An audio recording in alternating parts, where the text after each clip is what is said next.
Diante de centenas de convidados, a minha sogra gritou: "Uma mulher inútil como tu não merece estar aqui." Depois, a minha cunhada chamou o segurança para me arrastar lá para fora. Pensavam que eu ia chorar, mas estavam enganados. Não sabiam que um simples telefonema meu faria o império delas desmoronar num instante.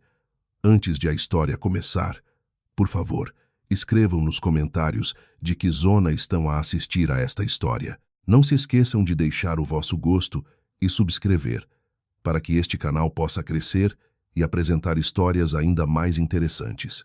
Naquela noite, o ar no átrio principal do Hotel Avenida Palace parecia sufocante com o aroma de perfumes caros, misturado com o cheiro salgado do marisco fresco e do presunto de porco preto fatiado na hora. Era o perfume da ambição a transbordar. Centenas de convidados importantes, desde políticos a magnatas, moviam-se com graciosidade sob a luz dos lustres de cristal que pendiam majestosos como uma constelação de estrelas. A espessa carpete vermelha abafava cada passo, tornando a atmosfera grandiosa e um pouco irreal. Aquela era a noite de inauguração do Grupo Valente, o culminar de trabalho árduo, sonhos e, infelizmente, de uma enorme mentira que Inês guardava às 7 chaves. Inês entrou com um vestido azul noite simples, mas que se ajustava perfeitamente ao seu corpo. Não usava joias chamativas, apenas um par de pequenos brincos de pérola que herdara da mãe. Escolhera uma aparência discreta de propósito para não chamar a atenção. Durante todo aquele tempo, o seu papel fora o de ser uma sombra, a figura invisível cujas ideias eram a fundação da empresa e cuja riqueza era o oxigênio de cada transação. Nesta noite, ela só queria ficar a um canto, ver Tiago, o seu marido, brilhar no palco e sentir uma felicidade silenciosa. No entanto, essa esperança simples revelou-se um luxo demasiado grande para ela. Inês correu o olhar pela sala, à procura da figura de Tiago. O marido estava elegante num fato caro, de pé perto do palco principal, rodeado por investidores e colegas de negócios.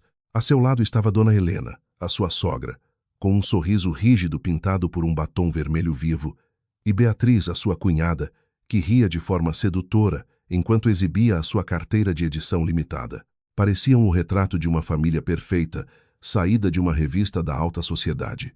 Um retrato no qual Inês nunca tivera lugar. Sempre que olhava para a sogra e para a cunhada, Inês sentia um arrepio frio no coração. Aos olhos delas, Inês era apenas uma rapariga da aldeia que tivera a sorte de casar com Tiago. Elas nunca souberam que, na verdade, a sorte lhes tinha sorrido a elas. Nunca souberam que cada luxo de que desfrutavam provinha do suor e da inteligência da mulher que tanto desprezavam. Com passos hesitantes, Inês tentou aproximar-se daquele pequeno grupo. Só queria estar ao lado do marido quando o grande momento chegasse. Quando o nome dele fosse anunciado como diretor-geral, Inês queria ser a primeira pessoa a segurar-lhe a mão. À medida que se aproximava, o riso de Beatriz parou. Os seus olhos afiados captaram a presença de Inês e o sorriso no seu rosto transformou-se num esgar de escárnio. Beatriz cutucou o braço da mãe e, nesse mesmo instante, o olhar gélido de Dona Helena fixou-se em Inês. Dona Helena deu um passo em frente. O seu movimento foi como o de um predador a bloquear a presa. Bloqueou propositadamente o caminho de Inês antes que esta conseguisse chegar a Tiago. Todas as conversas em redor começaram a diminuir. Os convidados, sempre sensíveis ao drama, começaram a olhar de soslaio, sentindo a densa tensão no ar. "Boa noite, Dona Helena", disse Inês em voz baixa, tentando manter o sorriso. Dona Helena não respondeu.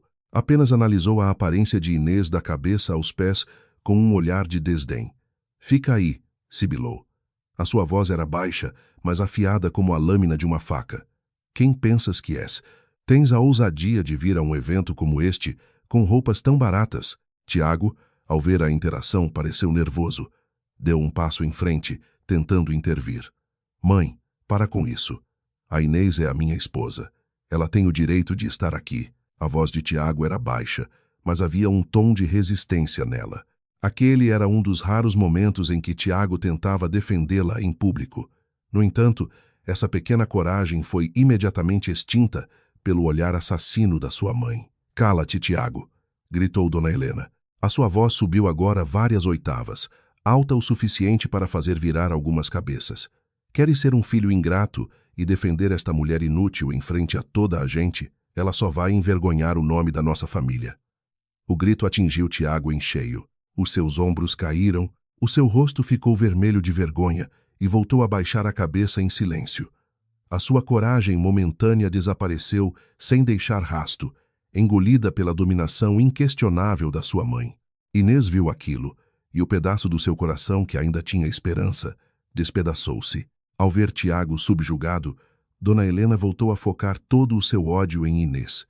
Com uma voz que elevou propositadamente para ser ouvida pelas pessoas em redor, pronunciou a frase que seria a sentença de Inês naquela noite. O que estás aqui a fazer? Este evento é apenas para as pessoas que contribuíram para a empresa. Tu és inútil. Silêncio. O som suave da música pareceu morrer. Começaram a ouvir-se sussurros semelhantes ao zumbido de abelhas.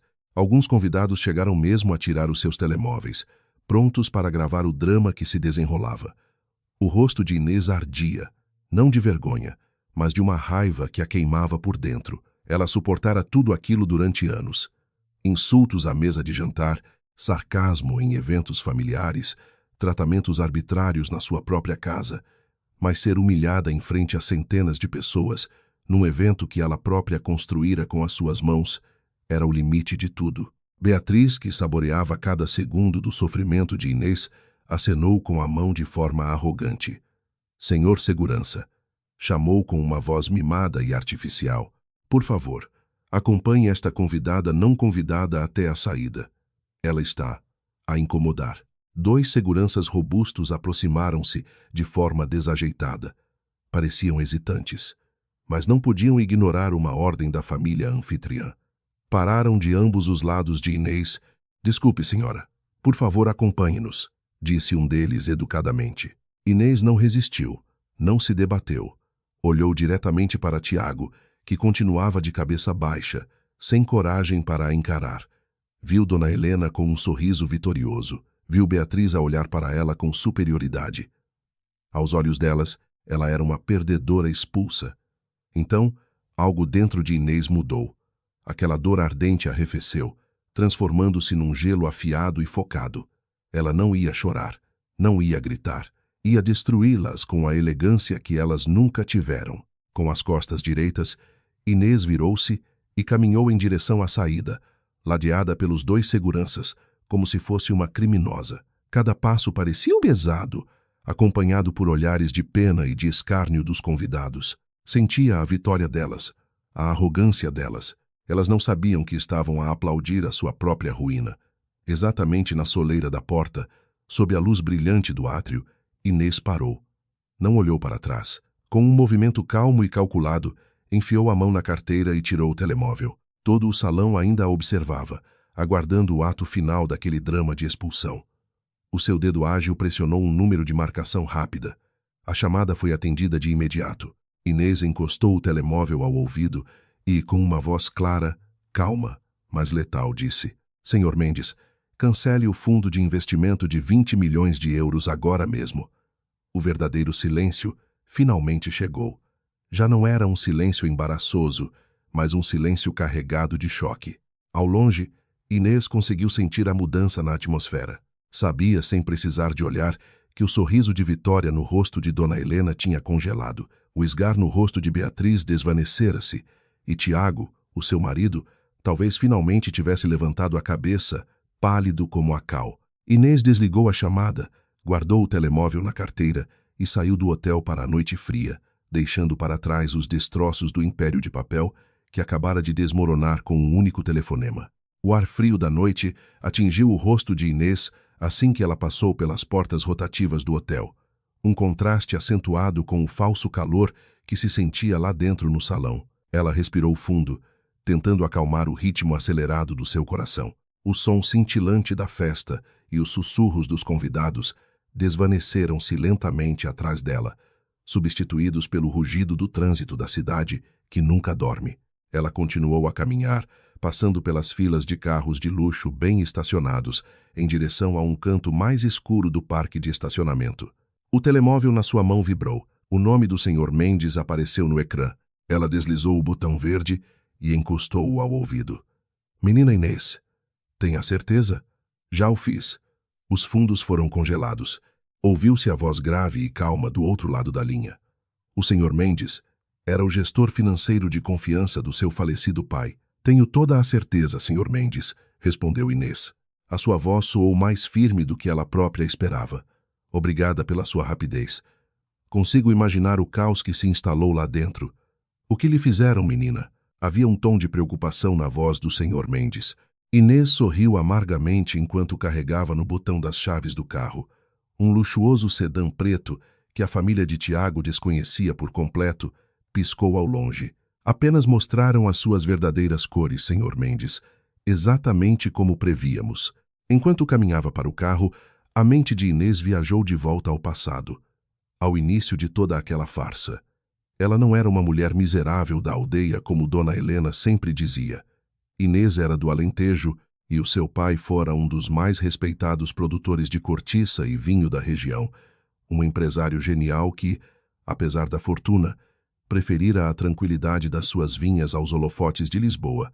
Educara Inês para ser uma mulher inteligente, forte e independente. Quando o seu pai faleceu, deixou toda a sua fortuna e rede de negócios a Inês, a sua filha única, juntamente com um conselho. A riqueza pode comprar muitas coisas, minha filha, mas não pode comprar a sinceridade.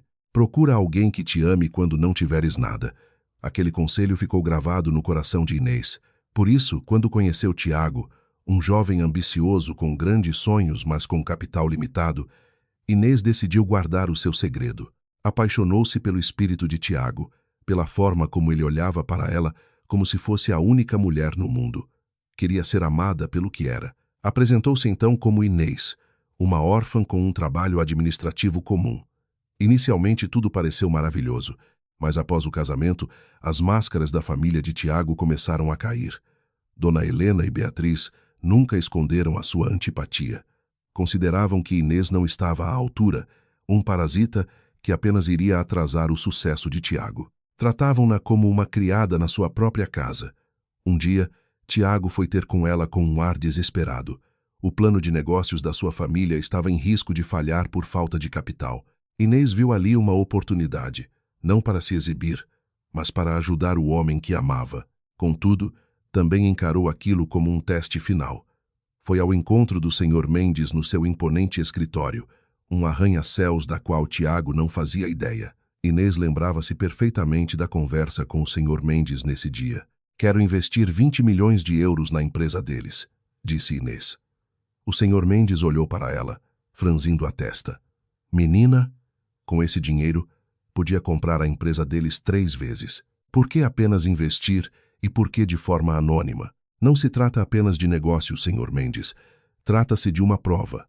Quero ver se, caso a empresa tenha sucesso, eles vão dar valor ao Tiago. Será que o Tiago se vai transformar num homem capaz de se erguer sozinho? E será que eles vão começar a respeitar-me como parte da família, mesmo pensando que não contribuí com nada? Explicou Inês.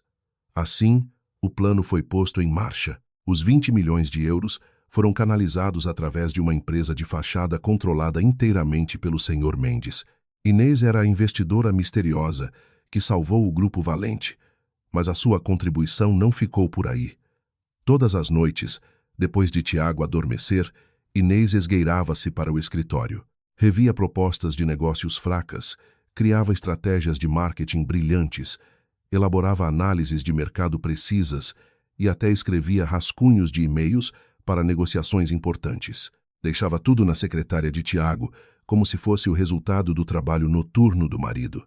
Tiago, cujas capacidades eram medíocres, aceitava de bom grado toda aquela inspiração. Apresentava-a perante o conselho de administração, composto pela mãe e pela irmã, e colhia todos os elogios. Certa vez, Tiago tentou ser honesto. Inês ouviu acidentalmente a conversa deles por trás da porta. Esta ideia é da Inês, mãe. É brilhante, disse Tiago com orgulho. O som do riso desdenhoso de Dona Helena foi doloroso de ouvir. O que é que uma rapariga da aldeia sabe sobre negócios? De certeza que copiou isso da internet. Esta ideia ficará muito melhor nas mãos da tua mãe e da Beatriz. Foca-te apenas na tua imagem perante o público, Tiago. Nessa noite, Inês chorou em silêncio na casa de banho. Percebeu que o marido até tentava, mas o seu esforço era demasiado fraco. Ele era como uma pequena vela que se apagava imediatamente perante a tempestade de arrogância da mãe. Contudo, Inês continuou a resistir, na esperança de que o sucesso mudasse tudo. Agora, esse devaneio dissipara-se. Inês já estava dentro do seu carro. O motor ligou-se silenciosamente. O luxuoso interior em pele e o cheiro a carro novo pareciam-lhe muito estranhos. Contrastavam com a vida simples que levava todos os dias. Menina Inês, a voz do Sr. Mendes ao telemóvel trouxe-a de volta à realidade. Informações dos meus contactos internos indicam que eles estão em pânico. O banco ligou imediatamente a perguntar pelo estado dos fundos. Alguns dos principais parceiros que estavam na festa abordaram logo o Sr. Tiago a pedir esclarecimentos. O ambiente é de caos. Inês olhou para o seu reflexo no espelho retrovisor.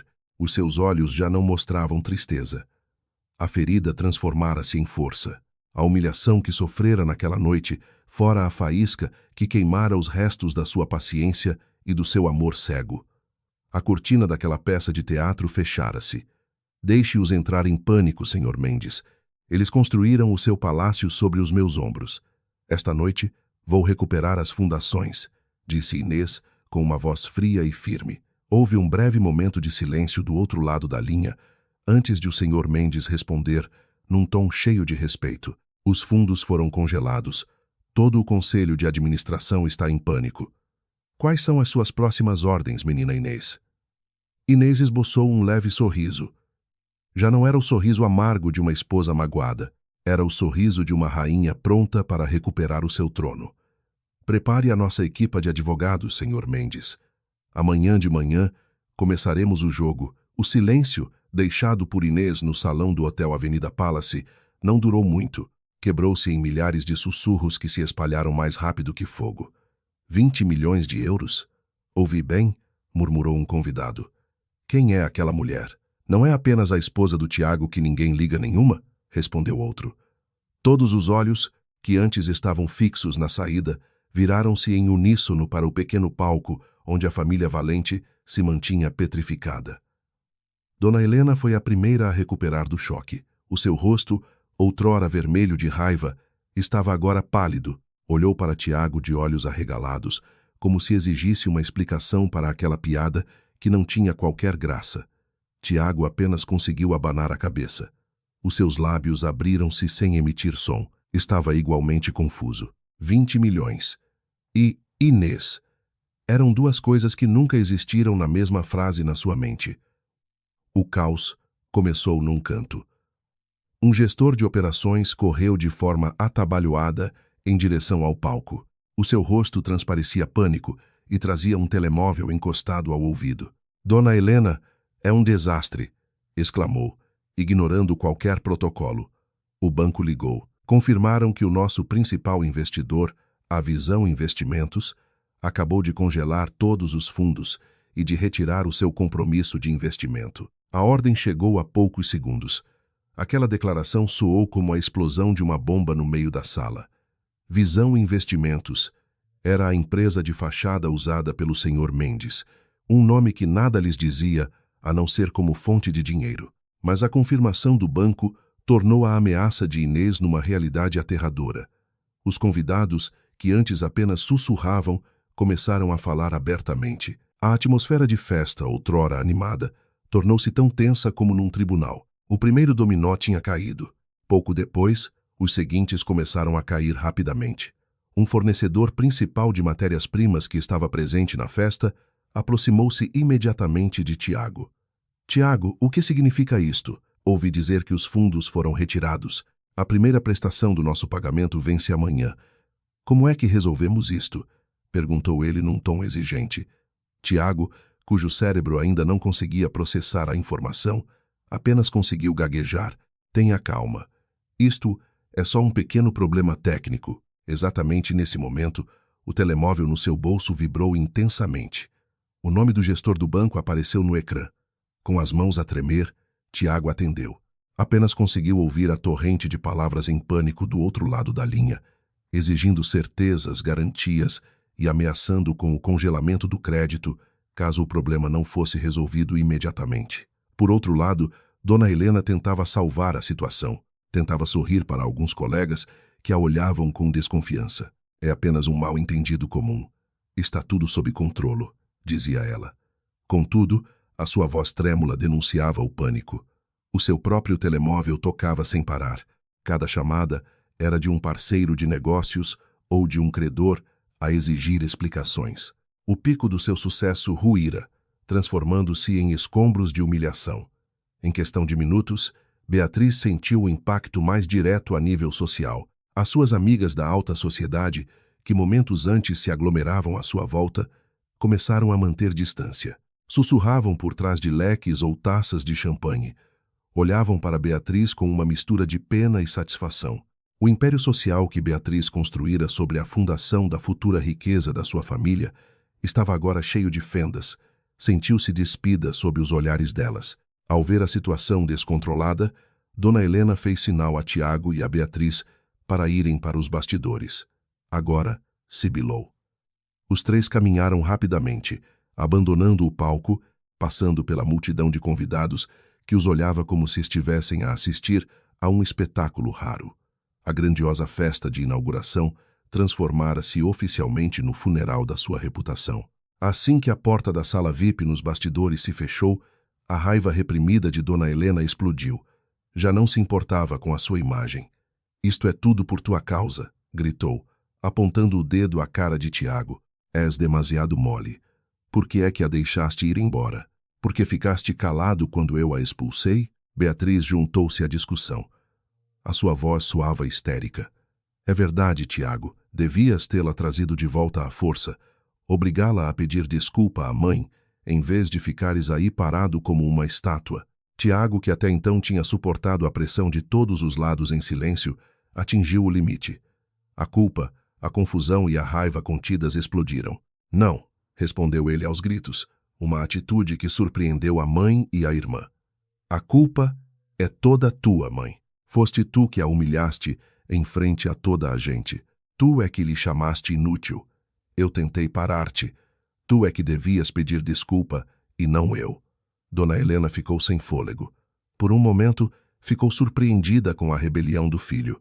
No entanto, ela era uma mestre na manipulação. Conhecia perfeitamente a fraqueza de Tiago. Imediatamente, a sua raiva transformou-se em lágrimas dramáticas. Soluçou, com o corpo a tremer. Então agora, culpas a tua própria mãe, soluçou ela com a voz rouca. Depois de tudo o que a tua mãe fez por ti, por esta família, preferes defender aquela rapariga da aldeia em vez da mãe que te deu à luz. Queres ver a tua mãe virar vagabunda na velhice, Tiago? Queres ver a empresa que leva o nome do teu falecido pai ser completamente destruída? Tiago vacilou. A mãe sempre utilizava a carta do sacrifício e do bom nome da família para o pressionar. A tua mãe fez tudo isto pelo teu futuro, continuou Dona Helena. Agora com um tom mais opressivo, aquela mulher era um obstáculo, mas nós não sabíamos que ela era tão ardilosa. Agora, só tu podes consertar isto. Tiago, tu és o marido dela. Vai ter com ela, convence-a. Faz o que for preciso. A honra do nome valente, o nome do teu avô e do teu pai, está nas tuas mãos. A resistência de Tiago apagou-se tão depressa quanto se acendeu.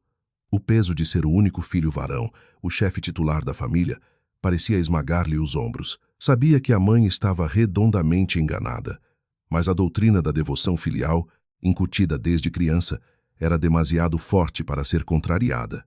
O seu rosto, que antes estava vermelho de raiva, voltou a ficar pálido. Está bem, sussurrou, com a voz quase inaudível. Está bem, eu vou ter com ela. Havia um tom de derrota total na sua voz. Sem dizer mais nada, Tiago virou-se e saiu da sala. Caminhou por entre os restos caóticos da festa, ignorando os olhares das pessoas. No carro, acelerou pelas ruas noturnas. A sua mente estava um caos. A imagem do rosto desiludido de Inês, enquanto ele ficava de cabeça baixa, não parava de surgir na sua cabeça. O som dos insultos da mãe ainda ecoava. Sentia-se preso entre as duas. Ainda nutria uma esperança. Talvez fosse apenas um bluff. Talvez Inês estivesse apenas zangada e precisasse de ser acalmada. O amor que ela sentia por ele, de certeza que ainda existia. Ele só precisava de pedir desculpa da forma correta, seduzi-la como antigamente, e tudo voltaria ao normal. Tiago conduziu até a única morada que conhecia de Inês, além da casa onde viviam. Um pequeno apartamento que Inês arrendara antes de se casarem, e que ela dizia ser apenas por precaução, caso algum familiar da aldeia os viesse visitar. O edifício de apartamentos parecia modesto, contrastando fortemente com o luxo do hotel. Isso apenas reforçava a suposição de Tiago de que Inês não tinha nada e não conseguiria fazer nada sem a sua família. Com a pouca confiança que lhe restava, subiu no elevador e caminhou até a porta do apartamento número 708. Respirou fundo, preparando um olhar suplicante e as frases doces que já tinha delineado na cabeça. Bateu 3 vezes. 1 segundo, 2 segundos. A porta abriu-se, mas quem estava à porta não era Inês, com os olhos inchados de chorar, como ele imaginara. Quem o recebeu foram 2 homens, altos vestidos com fatos caros, que pareciam mais guarda-costas do que moradores do prédio. Tinham os rostos rígidos e profissionais, olharam para Tiago com frieza. Tiago ficou paralisado. Eu procuro a Inês, gaguejou. Um dos homens assentiu levemente, sem sorrir. Boa noite, senhor Tiago. Somos os advogados da dona Inês. Ela já esperava que o senhor viesse. Por favor, entre. Os passos de Tiago pareceram pesados ao entrar no apartamento. O ar no interior era frio e formal, nada semelhante ao ambiente que ele esperava. O apartamento em si, embora não fosse muito grande, estava muito bem decorado. O mobiliário era minimalista, mas de alta qualidade. Não havia nada barato como as coisas que Beatriz costumava gozar. Tudo estava limpo, organizado e emanava uma aura de tranquilidade intimidante. Na sala, Inês estava sentada sozinha num sofá individual. Tinha mudado de roupa. Vestia agora umas calças de tecido e uma blusa de seda azul simples que a faziam parecer descontraída, mas com classe. O seu rosto estava sereno, sem o menor sinal de lágrimas. A seu lado, na mesa de centro, encontravam-se um tablet e algumas pastas com documentos. A presença dos 2 advogados, que agora ladeavam a porta de entrada, fez Tiago sentir-se como um arguido a entrar numa sala de interrogatório. Inês, começou Tiago, tentando ignorar os advogados e aproximando-se. Querida, peço desculpa. Peço imensa desculpa pelo que a minha mãe disse. Inês levantou a mão. Um pequeno gesto que parou de imediato os passos de Tiago. Senta-te, Tiago, disse com uma voz plana e sem emoção. Tiago engoliu em seco e sentou-se no sofá, em frente a Inês. A distância entre os dois parecia um abismo intransponível. Sei que deves estar zangada, continuou Tiago. A sua voz soava agora suplicante. A minha mãe não teve essa intenção.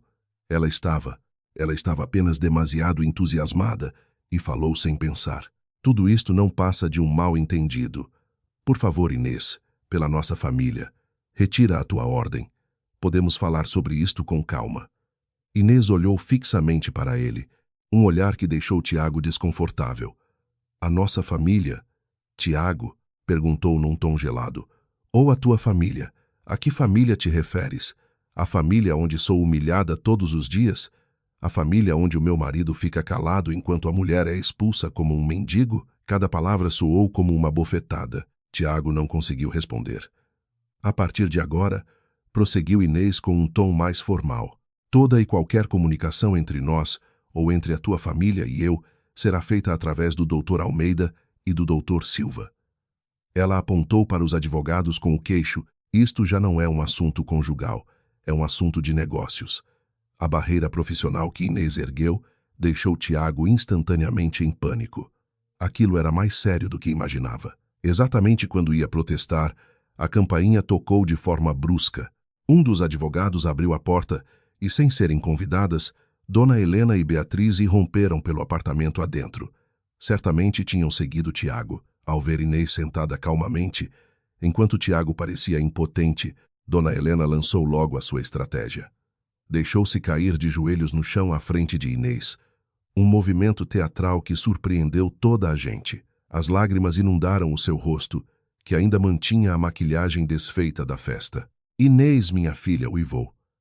As suas mãos tentaram alcançar as pernas de Inês. Perdoa a tua mãe. Perdoa esta minha boca maldosa. Eu perdi a cabeça, filha. Fiquei cega pelo prestígio e pela vaidade. Por favor, não nos destruas. Não destruas o futuro da tua cunhada e do teu marido. Castiga-me a mim, mas não destruas a empresa. Beatriz, que pelos vistos já tinha recebido instruções da mãe, entrou também na encenação. Ficou de pé ao lado da mãe com uma expressão de arrependimento. As suas lágrimas também começaram a cair. Cunhada Inês, peço desculpa. Prometo que vou ser uma boa cunhada. A culpa foi minha. Por favor, perdoa-nos, soluçou. Tiago assistiu àquela cena com um misto de vergonha e esperança. Talvez o drama da mãe conseguisse amolecer o coração de Inês. No entanto, Inês manteve-se em silêncio. Deixou-as chorar, implorar e lamentar-se aos seus pés. Olhou para Dona Helena ajoelhada no chão e depois para Beatriz que choramingava. Não demonstrou qualquer emoção. O seu rosto parecia uma máscara de porcelana fria. Os advogados também ficaram quietos, observando o espetáculo com um olhar profissional inabalável. Após quase 1 minuto que pareceu uma eternidade, quando os soluços de Dona Helena começaram a perder força, Inês finalmente falou. A sua voz calma cortou o ar. O teatro já acabou? Imediatamente, o choro de Dona Helena e de Beatriz parou. Olharam para Inês assustadas. Inês pegou no telemóvel que estava em cima da mesa.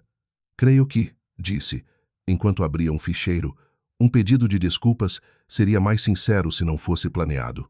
Ela carregou no botão de reprodução. Uma gravação de voz nítida preencheu a sala silenciosa. Era a voz de Dona Helena, a falar com Beatriz há alguns dias na sala de estar da casa delas. A voz de Dona Helena. Tem paciência, Beatriz. Deixa a empresa arrancar com o dinheiro dessa investidora estúpida. Daqui a 1 ano, quando todos os ativos já estiverem seguros em nosso nome, mandamos o Tiago divorciar-se dessa mulher. Damos-lhe uma pequena indemnização, o suficiente para ela pagar o bilhete de volta para a aldeia. Seguiu-se o riso estridente de Beatriz. Tens razão, mãe. Eu já não suporto ver a cara dela nesta casa. Depois, quando o Tiago for um diretor de sucesso, pode arranjar uma mulher 1000 vezes melhor do que a Inês. Alguém do nosso nível. A gravação continuou a tocar, revelando os seus planos cruéis com detalhes revoltantes. A sala ficou num silêncio profundo. Apenas se ouvia a voz da gravação. O rosto de Dona Helena passou de uma falsa tristeza para um verdadeiro horror. A cor desapareceu do rosto de Beatriz, fazendo-a parecer um cadáver. Tiago olhou para o telemóvel na mão de Inês e depois para a mãe e para a irmã. O seu rosto demonstrava uma dor profunda e traição. Finalmente ouvira aquela podridão diretamente da fonte. Inês desligou a gravação, olhou para os 3 membros da família, agora paralisados à sua frente. Portanto, vamos acabar com as formalidades familiares. Isto são negócios, disse Inês com um tom incisivo, e vocês têm um problema muito grande. Não só precisam do meu dinheiro que já retirei, como não podem declarar a empresa insolvente, nem vender os seus ativos sem o meu consentimento. Ela fez uma pausa, deixando as palavras assentarem.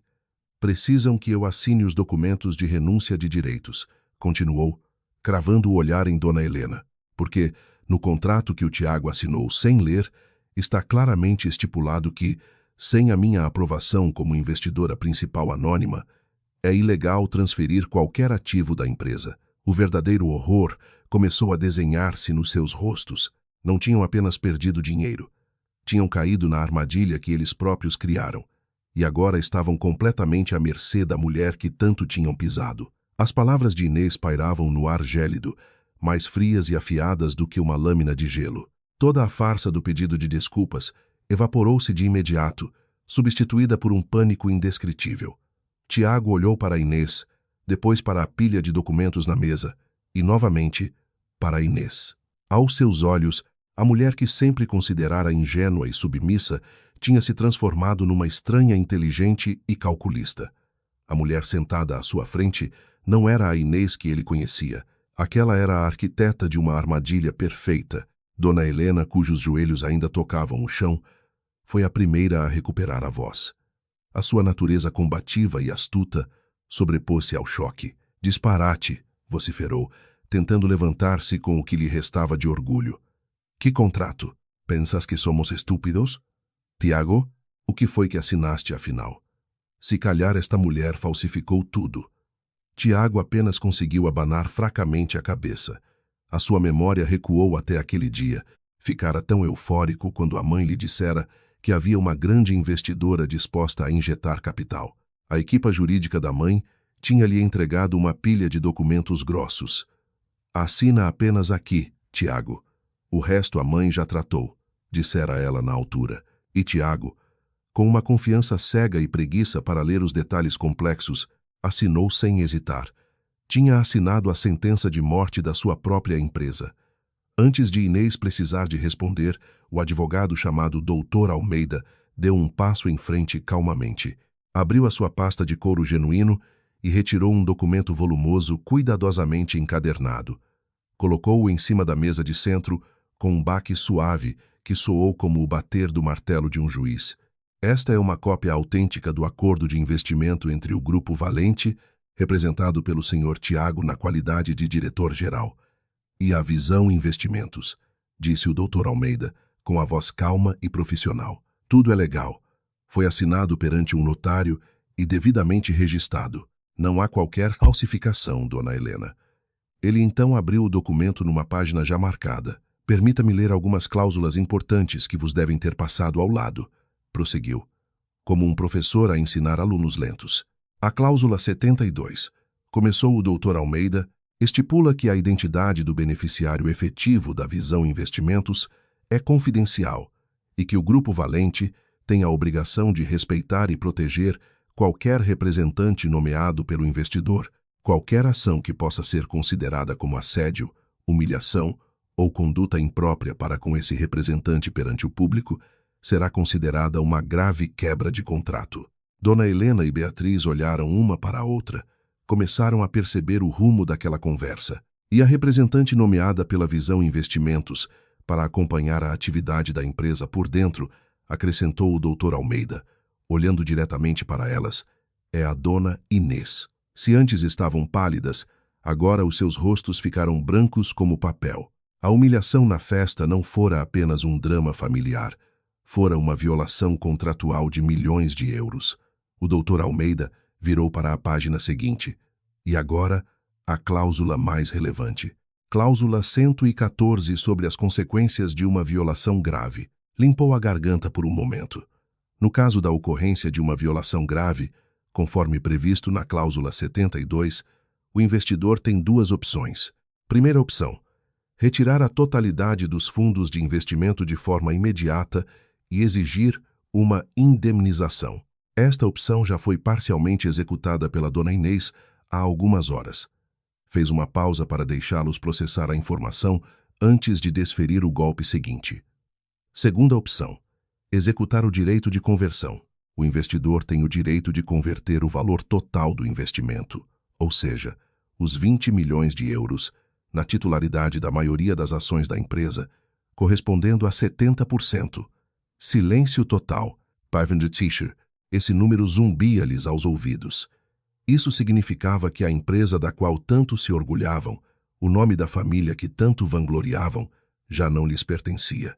Tinham perdido o controlo absoluto. Beatriz foi a primeira a explodir. A sua escassa racionalidade foi devorada pela raiva e pelo pânico. Isto é um roubo, uma fraude, gritou histericamente, apontando o dedo trêmulo à cara de Inês. Tu tramaste-nos.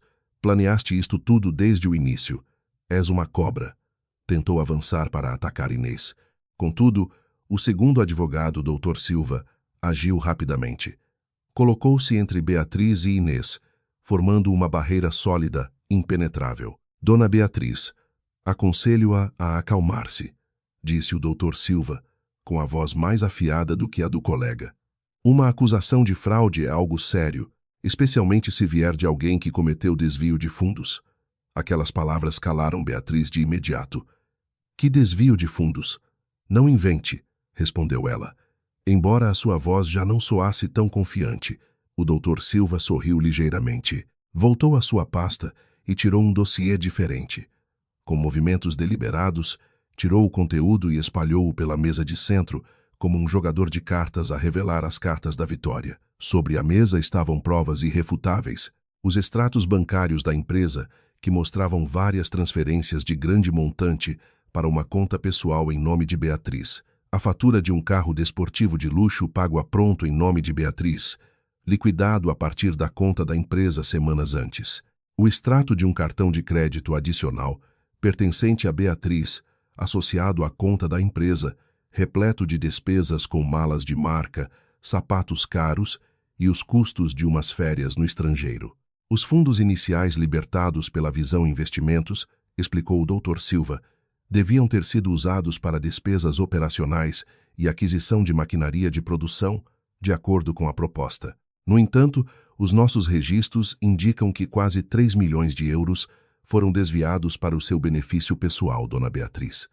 Isto já não é uma questão de ética empresarial, é um crime de peculato e abuso de confiança.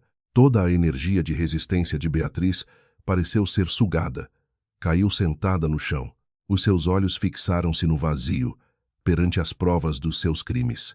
Dona Helena olhava para aquelas folhas de papel horrorizada. Sabia que Beatriz gostava de esbanjar dinheiro, mas não imaginava que a filha fosse tão burra e descuidada. Agora estavam encostadas à parede. Não havia qualquer brecha para negações nem espaço para negociação. Estavam nuas perante os seus próprios pecados.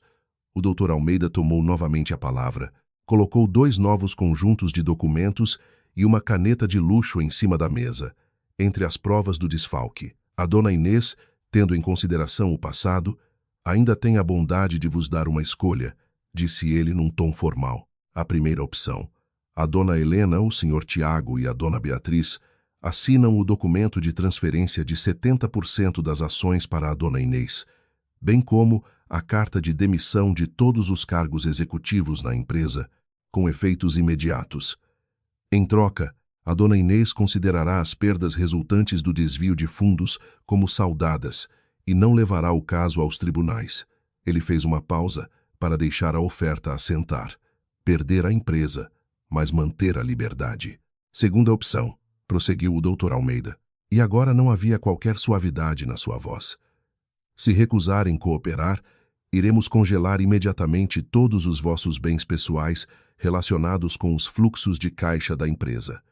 E amanhã de manhã, a nossa equipa entregará este dossiê juntamente com uma queixa-crime na esquadra da polícia. Com provas tão contundentes, posso garantir-lhe que a senhora Dona Beatriz, e muito possivelmente também a senhora Dona Helena, na qualidade de diretora que negligenciou a supervisão, enfrentarão um processo criminal com uma pena de prisão de vários anos. A sala ficou num silêncio sepulcral. Apenas se ouvia o som da respiração pesada e desesperada deles. Em cima da mesa, a caneta jazia entre 2 opções igualmente devastadoras. A escolha entre perder tudo ou perder tudo e também a liberdade. O silêncio no apartamento de Inês era ensurdecedor. 3 pares de olhos fixaram-se na caneta em cima da mesa, como se fosse uma cobra venenosa. De um lado, a destruição total de tudo o que tinham construído. Do outro, a mesma destruição adicionada às grades da prisão e ao cadastro criminal. Não havia uma boa opção, apenas a escolha de qual delas era a menos má. Dona Helena, com um rosto que envelhecera 10 anos numa única noite, foi a primeira a mexer-se. A sua mão trêmula pegou na caneta. Não olhou para Inês. Não conseguia. Com a respiração ofegante, assinou cada folha dos documentos entregues pelo Dr. Almeida. A sua assinatura, habitualmente firme e arrogante, parecia agora o rabisco trêmulo de uma pessoa derrotada. A seguir foi Beatriz. Assinou enquanto soluçava copiosamente. As lágrimas pingaram no papel, esbatendo a tinta que acabara de traçar. Assinou a carta de demissão, o documento de transferência de ações e a declaração em que renunciava a qualquer indemnização no futuro. Por fim, Tiago. Pegou na caneta da mão da irmã. Tinha o rosto vazio, o olhar vago. Assinou os documentos com movimentos mecânicos, como um robô. Quando assinou a última página, levantou finalmente a cabeça e olhou para Inês. Nos seus olhos não havia raiva, apenas um profundo arrependimento, e uma pergunta silenciosa. Por quê? Inês sustentou-lhe o olhar. A sua expressão manteve-se serena. Recolheu os documentos já completos e entregou-os aos advogados sem voltar a verificar. Para ela, aquele capítulo estava encerrado. Podem sair. Foi só isto que disse. Na manhã seguinte, o mundo dos negócios foi surpreendido por uma notícia. Um comunicado de imprensa oficial foi enviado a todos os grandes meios de comunicação. O Grupo Valente passara por uma grande reestruturação. O nome da empresa mudou para Grupo Inês Mendes. Toda a antiga administração, composta pela família de Helena, tinha se demitido. O cargo de diretora-geral era agora ocupado pela nova acionista maioritária, uma mulher chamada Inês Mendes. Uma fotografia de Inês, com um ar profissional e confiante, constava em todos os portais de notícias financeiras. A notícia espalhou-se como um vírus. O telefone da casa da família de Tiago, que em breve deixaria de lhes pertencer, tocava sem parar, não de colegas preocupados, mas de jornalistas sedentos de escândalos e de pessoas a querer confirmar a veracidade da notícia. Para Beatriz, a destruição fez-se sentir no mundo virtual. Quando abriu as redes sociais, foi recebida por um tsunami de notificações. Tinha sido expulsa de todos os grupos do clube e do seu círculo da alta sociedade. As suas falsas amigas inundavam agora a sua cronologia com indiretas. O karma não perdoa, escreveu uma delas. É o que dá ser novo rico arrogante, acrescentou outra. Alguém tinha até conseguido uma fotografia de Beatriz a chorar no átrio do prédio de Inês na noite anterior e divulgou-a até se tornar motivo de chacota por todo o lado. A sua reputação transformou-se em poeira digital. Dona Helena sentiu a sua ruína no mundo real. Tentou ligar às suas amigas chegadas, as esposas de políticos e empresários que costumava liderar em encontros exclusivos. Ninguém atendeu. Quando uma chamada era atendida, a voz do outro lado soava fria e apressada. Desculpe, Helena, estou com muita pressa agora, disse uma mulher que na semana anterior a tratava por querida. Num piscar de olhos, Dona Helena tornou-se uma pária. A rainha da alta sociedade tinha sido destronada. O golpe seguinte chegou na forma de cartas oficiais. Avisos de penhora do banco relativos à luxuosa casa. Cartas de apreensão de viaturas da empresa de leasing. Deram-lhes uma semana para esvaziar a casa. O processo de fazer as malas foi um suplício. Tiveram de o fazer sozinhos, porque as empregadas domésticas tinham se despedido depois de não receberem o salário. Dona Helena chorou enquanto embrulhava a sua valiosa coleção de porcelana em caixas de cartão velhas. Beatriz bateu com a porta do quarto, recusando-se a ajudar, apenas a lamentar a pilha de vestidos e carteiras de marca que talvez tivesse de vender. Tiago movia-se em silêncio, levantando móveis pesados. Tinha o rosto sujo de pó e suor e o olhar vazio. Finalmente, o dia do despejo chegou. Uma pequena carrinha alugada transportou os poucos restos dos seus pertences. Mudaram-se para uma casa arrendada na periferia, num bairro denso de classe média baixa que sempre tinham desprezado.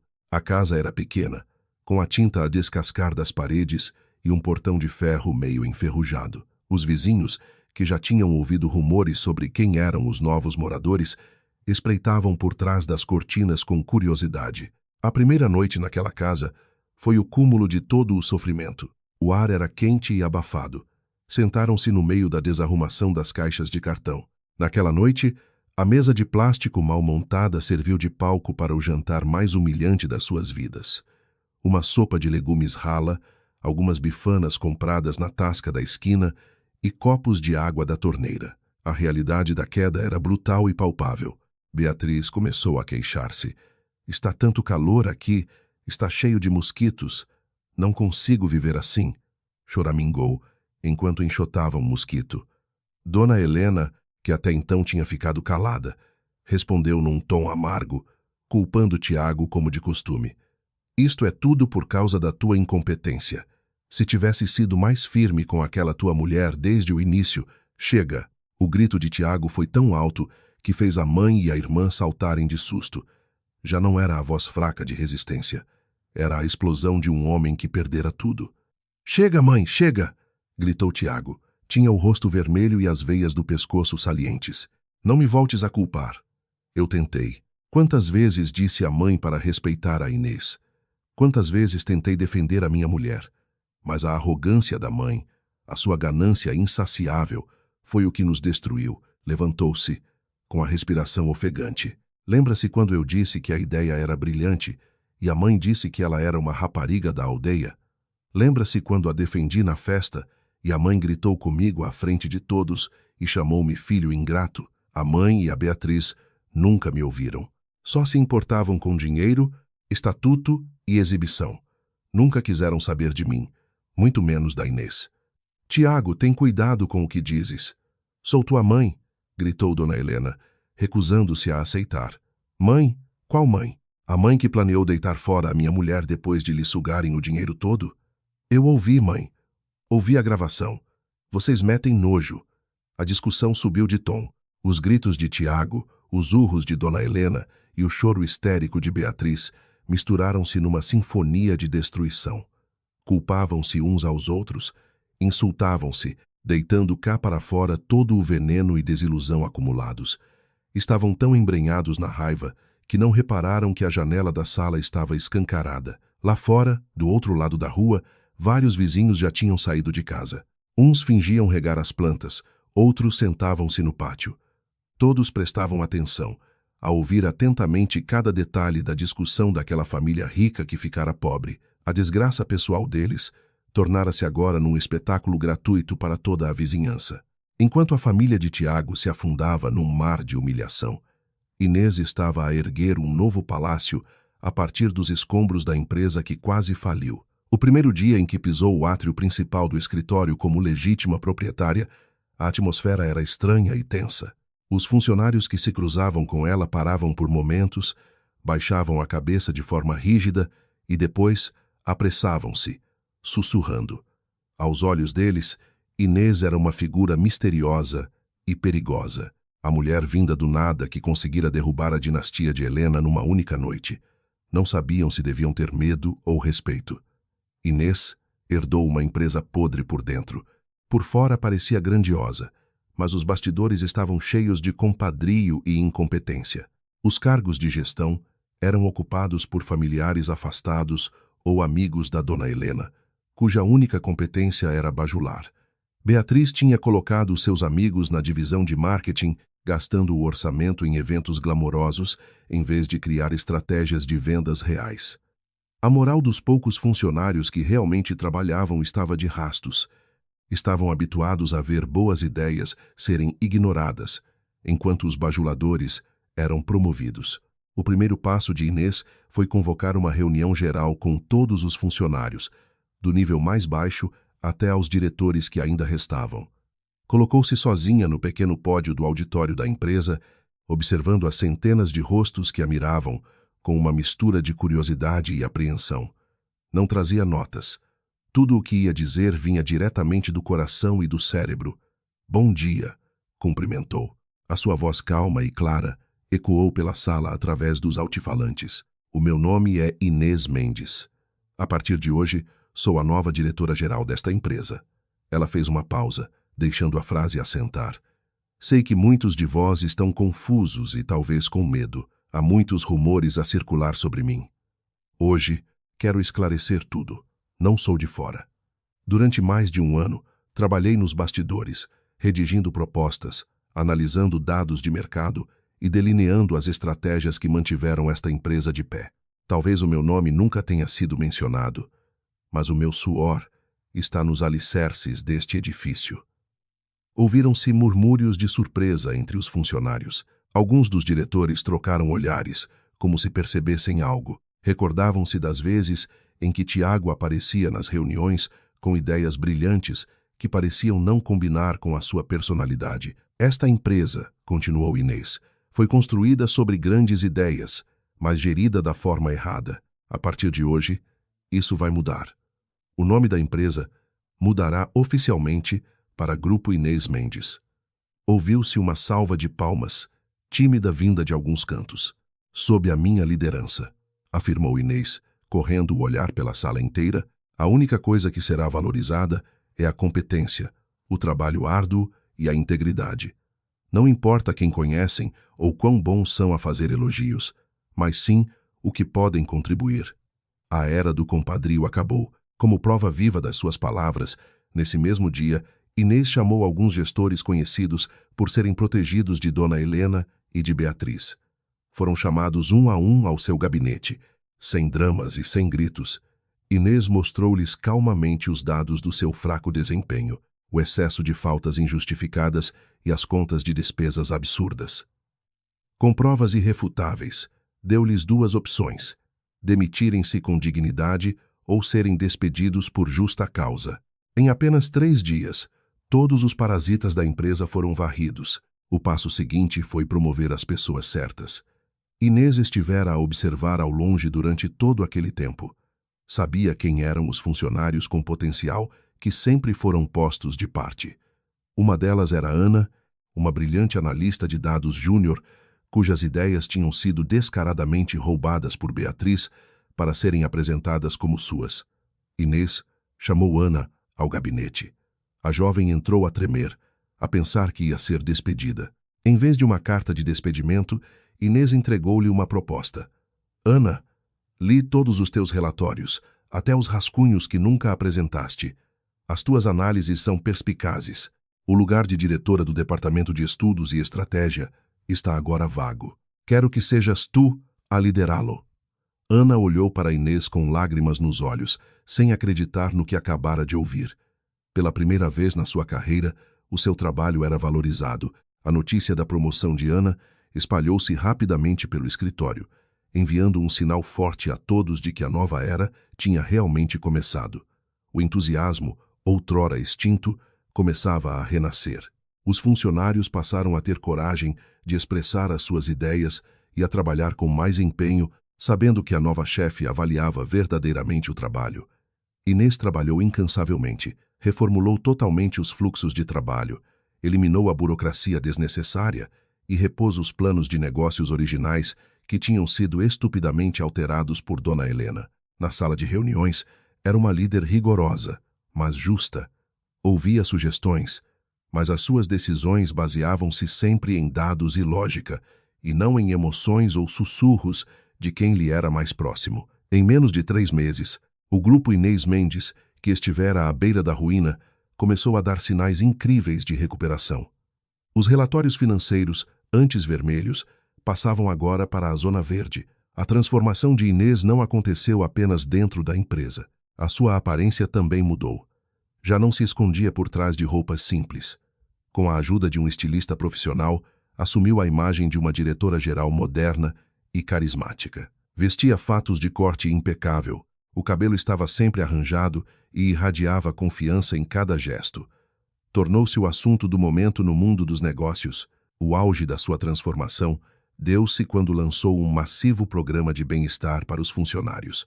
Uma ideia que outrora sugerira a Tiago, mas que fora alvo de troça por parte de Dona Helena, que a considerava um desperdício de dinheiro. O programa incluía o melhor seguro de saúde privado do mercado para todos os trabalhadores e família direta, um aumento significativo no subsídio de alimentação pago em cartão, bolsas de estudo integrais para os filhos com bom desempenho escolar e um sistema justo de bônus baseado no mérito individual e da empresa. O lançamento deste programa foi coberto pelos meios de comunicação nacionais. Durante uma conferência de imprensa, um jornalista perguntou: Dona Inês, o que a inspirou a criar um programa tão generoso numa altura em que a empresa acaba de recuperar de uma crise? Inês sorriu perante dezenas de câmaras. Acredito que o maior ativo de uma empresa não é o edifício nem as máquinas, mas sim as pessoas que lá trabalham. Quando cuidamos bem do nosso patrimônio humano, os resultados superam as expectativas. Quero construir uma empresa onde todos se sintam valorizados e seguros, porque eu sei perfeitamente como é trabalhar arduamente todos os dias e sentir que nunca somos tidos em conta. Esta resposta sincera e poderosa gerou uma enorme ovação.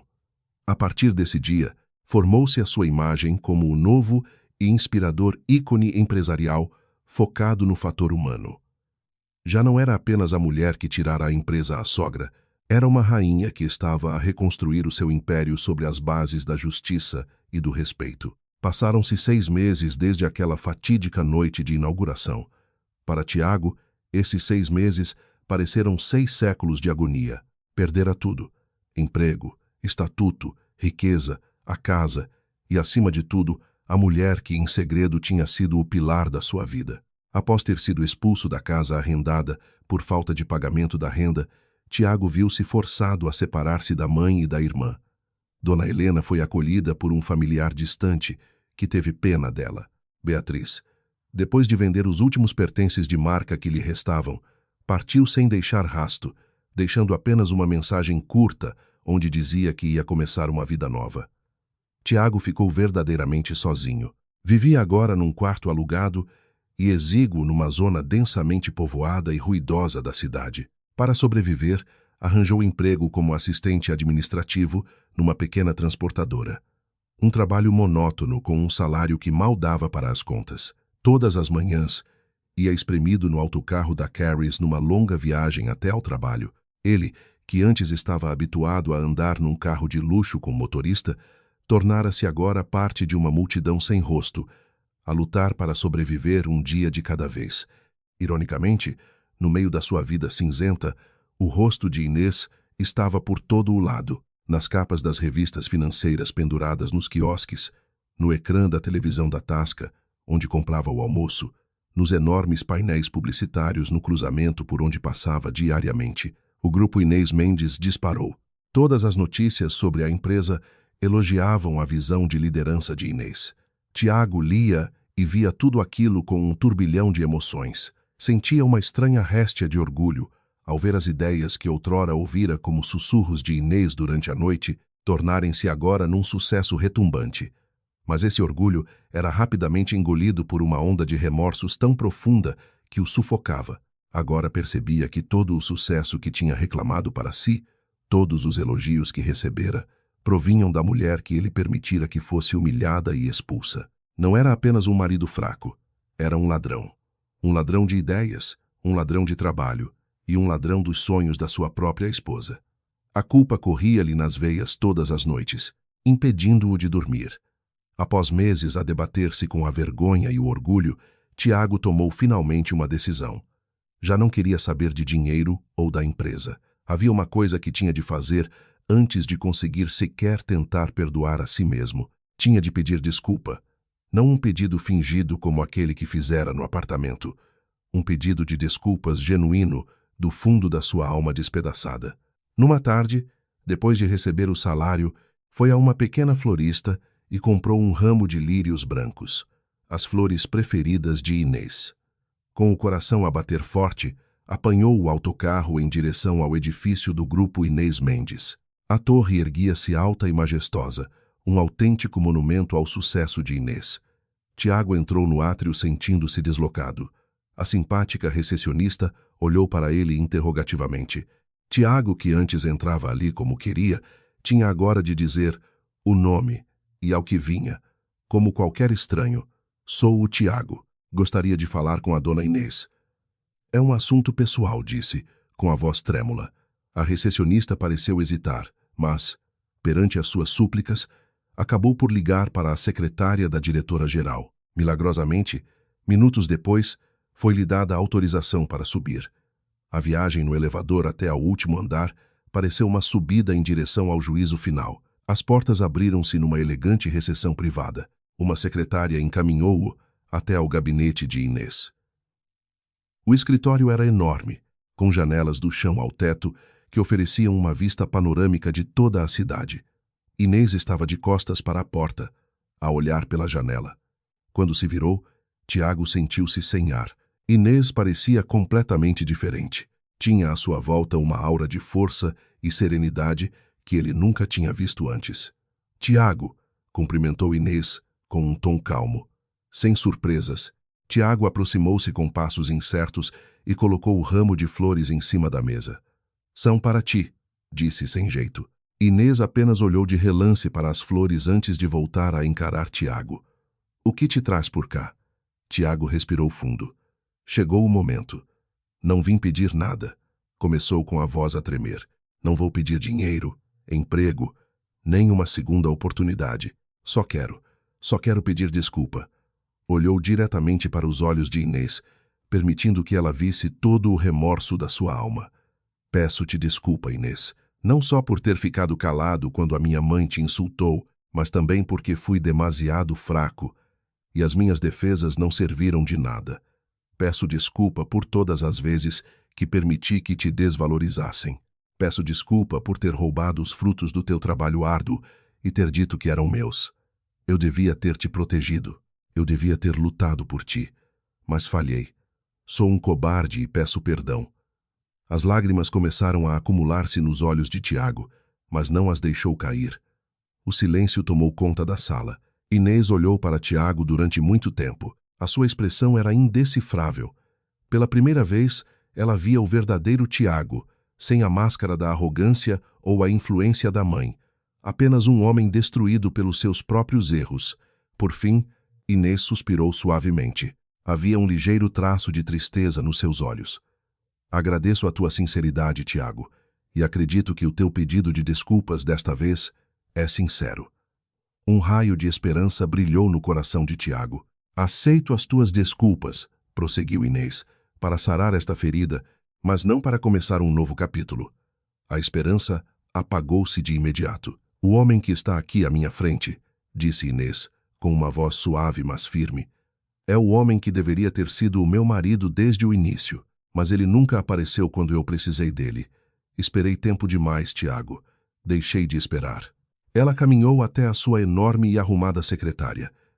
Tirou uma pasta de uma gaveta e entregou-a a Tiago. A porta do meu coração, que tu mantiveste trancada quando fui expulsa, agora está fechada de vez. E eu deitei a chave ao mar, disse, ecoando as palavras que antes pensara. Tiago abriu a pasta com as mãos a tremer. Lá dentro havia alguns documentos legais, os papéis do divórcio. Na última página, sobre a linha a si reservada, estava já o traço firme da assinatura de Inês. Inês já tinha assinado. Já tinha tomado a decisão muito antes de Tiago aparecer ali naquele dia. O pedido de desculpas dele não alterava nada. Tinha simplesmente chegado tarde.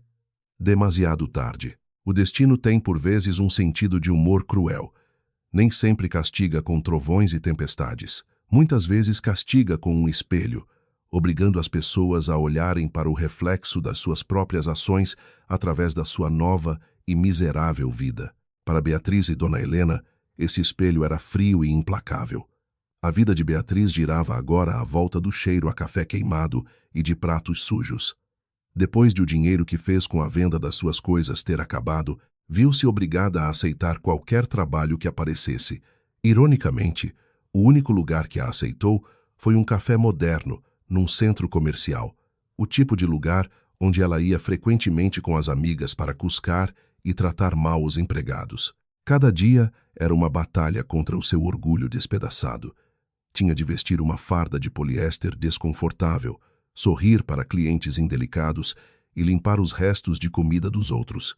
Os pés doíam sempre no fim do dia e as costas queixavam-se de cansaço. O luxo a que antes julgava ter direito parecia agora um sonho pertencente à vida de outra pessoa. Numa tarde, o seu pior pesadelo tornou-se realidade. A porta do café abriu-se e entrou um grupo de mulheres que ela conhecia perfeitamente. Eram o núcleo do círculo de socialites que antes a idolatravam. Riam e falavam alto, exibindo os seus brincos e carteiras mais recentes. Quando uma delas reparou em Beatriz, o riso parou subitamente, sendo substituído por um olhar de choque e um esgar que não conseguiram disfarçar. Beatriz? Ai, meu Deus, és mesmo tu? Exclamou uma delas, Vina, com um tom de falsa simpatia. Trabalhas aqui agora? Que fantástico! Tornaste-te independente. Beatriz sentiu a cara a ferver. Apenas desejava que a terra se abrisse e a engolisse viva. Mas não podia fugir. O gerente olhava furioso do balcão. Com passos arrastados, Beatriz aproximou-se da mesa delas, com a ementa na mão. Bem-vindas. O que desejam pedir? Disse com voz rouca. Os olhos cravados na ementa, não se atrevendo a olhar para aquelas caras tão conhecidas. Pediram os cafés e os bolos mais caros, ao mesmo tempo que lançavam perguntas envenenadas, disfarçadas de pena fingida. Como está a tua mãe? Perguntou uma. Ouvi dizer que agora anda sempre doente. E o Tiago? Coitado. Ia ser um grande diretor. O que lhe aconteceu? Beatriz respondia com murmúrios breves. Conseguia ouvir os sussurros delas quando se voltava para levar os pedidos à cozinha. Já não tentavam esconder o gozo. Esta humilhação magoava 100 vezes mais do que os gritos de um cliente ou os ralhetes do gerente. Era a humilhação vinda do seu próprio mundo, o mundo que a tinha descartado sem piedade. Depois de a servir, Beatriz fugiu para a casa de banho dos funcionários e chorou em silêncio. Olhou para o seu reflexo no espelho rachado. O seu rosto parecia abatido, com olheiras fundas. Para onde fora a rapariga glamourosa que outrora fora o centro das atenções? Quando voltou à sala principal do café, o grupo já tinha saído. Beatriz começou a limpar a mesa suja. No meio das migalhas de bolo e das chávenas vazias, estava uma revista de negócios que elas tinham lá deixado. Beatriz ia deitá-la no lixo, mas os seus olhos ficaram presos na capa. Lá estava estampada a fotografia de Inês, não a Inês simples e submissa que ela conhecia. Era Inês, a rainha. Sorria com confiança para a câmara, usando um fato de corte impecável, com os arranha-céus em pano de fundo. O grande título sob a sua fotografia dizia: A mulher mais influente do ano. A história de Inês Mendes e o seu império empresarial. Beatriz apertou a revista com as mãos a tremer. Tudo aquilo devia ter sido dela. A riqueza, o estatuto, a admiração. Mas ela e a sua mãe, na sua vaidade, tinham destruído a origem de tudo isso. Tinham enxotado a galinha dos ovos de ouro e agora apercebiam-se de que teriam de apanhar as migalhas para sobreviver. As lágrimas do verdadeiro arrependimento caíram, não por pena de Inês, mas por pena do seu próprio destino. Enquanto isso, noutra parte da cidade, Dona Helena sofria com o seu karma no silêncio. Vivia num quarto apertado nas traseiras da casa do seu familiar afastado. Já não era tratada como uma convidada de honra, mas como um peso que dava trabalho. Comia quase sempre sozinha, depois de a família ter terminado a refeição. Ouvia os sussurros a falar dela, de como a sua arrogância tinha destruído a família. Os seus dias consistiam em olhar fixamente para a rua através da janela. O seu estado físico deteriorou-se drasticamente à medida que a sua saúde mental entrava em colapso. A tensão alta e o reumatismo que antes conseguia controlar com tratamentos caros pioravam a cada dia. Tentou ligar às amigas da alta sociedade, na esperança de ter um pouco de compaixão, mas o que recebia era sempre um número indisponível ou uma rejeição gélida. O seu vasto mundo encolhera até as 4 paredes de um quarto abafado. Passava muito tempo a refletir, relembrando aquela noite de inauguração vezes sem conta. As palavras de humilhação que atirara a Inês assombravam-na agora, não por remorso pelo que fizera, mas pelo arrependimento da sua própria estupidez. Não se arrependia de ter magoado os sentimentos de Inês. Arrependia-se de ter avaliado mal a força de Inês. A arrogância tornou-a cega. Achou que estava a pisar pequenas pedras no caminho. Na verdade, estivera a pisar num detonador nuclear. No seu silêncio e solidão, tanto Beatriz como Dona Helena chegaram à mesma conclusão. Culpavam Tiago por ser fraco. Culpavam o destino por ser cruel. Mas, bem lá no fundo dos seus corações, sabiam quem tinha a maior culpa. Olharam-se ao espelho e, pela primeira vez, viram o verdadeiro inimigo. Passou um ano. O tempo tinha polido a vitória de Inês e transformado-a num legado, esbatendo o sofrimento dos seus inimigos num destino inevitável. O Grupo Inês Mendes não era apenas uma empresa em ascensão. Tornara-se um colosso da indústria, uma referência em inovação e ética empresarial. A vida de Inês movia-se agora num ritmo constante e cheio de propósito. As manhãs começavam com a análise dos relatórios dos mercados globais, seguidas de reuniões com o Conselho de Administração, onde a sua opinião tinha a palavra final que todos respeitavam. Não era uma líder temida, era uma líder admirada. Sabia os nomes dos funcionários, perguntava como estava a família de cada um e tinha a porta sempre aberta a quem tivesse uma boa ideia, independentemente do cargo. Construíra uma cultura corporativa onde o respeito era mútuo. Uma das atividades de que mais gostava Era a sua sessão semanal de mentoria com Ana, a analista de dados júnior que ela havia promovido. Sob a orientação de Inês, Ana tinha se transformado numa diretora de estratégia de excelência. Ver o potencial de Ana florescer era o lembrete de que Inês precisava sobre a importância de dar uma oportunidade a quem merece, algo que ela mesma não teve no passado. Contudo, o sucesso de Inês não se media apenas através dos números nos relatórios. Ela tinha provado que ter consciência e obter lucros não são coisas incompatíveis. A Fundação Florescer, fundada por Inês, tornara-se numa das associações mais ativas do país. A fundação não concedia apenas ajuda financeira, mas também formação de competências e apoio jurídico a mulheres vítimas de violência doméstica e opressão econômica. Numa tarde, Inês visitou uma das casas-abrigo financiadas pela fundação, sentou-se no meio das mulheres e ouviu as suas histórias. Histórias sobre terem sido menosprezadas, sobre não terem o seu esforço valorizado e sobre traição pela pessoa que as devia ter protegido. Inês não as ouvia apenas na qualidade de benfeitora. Ouvia-as como sobrevivente. A dor que vocês sentem hoje, disse-lhes Inês, com a voz meiga, mas carregada de força, não deve definir quem vocês são. Usem isso como combustível. Combustível para ficarem mais fortes, mais inteligentes e independentes. Provem ao mundo, e mais importante ainda, a vocês próprias, que o vosso valor não é determinado pelos insultos dos outros. Aquela noite foi o coroar do seu trabalho árduo. O evento de prêmios empresariais de maior prestígio decorria exatamente no mesmo hotel onde Inês fora outrora escorraçada, o Hotel Avenida Palace. Desta vez, a passadeira vermelha fora estendida para ela. Os flashes das câmaras acompanharam cada um dos seus passos.